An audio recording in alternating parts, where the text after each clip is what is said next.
Have a ton of squash in your garden? Fry it. Stick around and I'll show you how.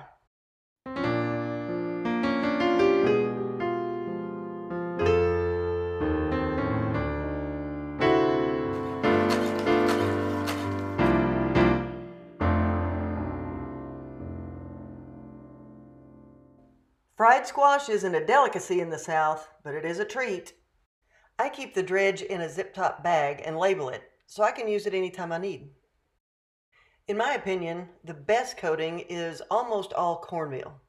You use a little bit of flour just to kind of hold it together, but if you use too much flour, it becomes more of a breading, and that's not really the Southern way.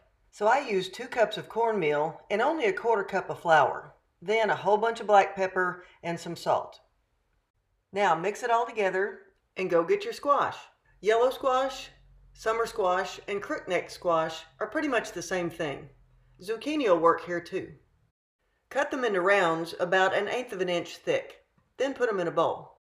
Cover them with buttermilk and let them soak for a little while. A couple hours won't hurt.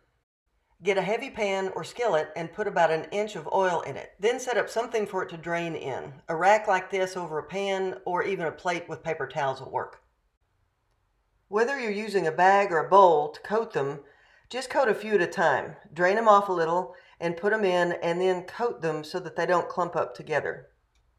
Whatever you do, don't just turn the bowl up and pour them all in at once. They will definitely be one big clumpy mess.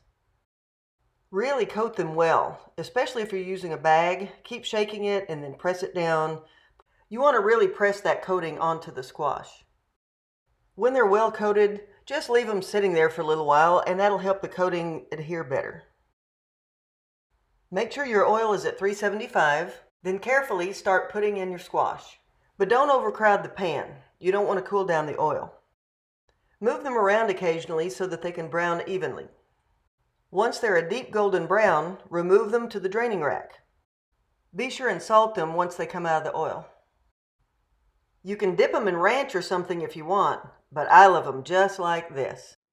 See you next time on Kimberly in the Kitchen.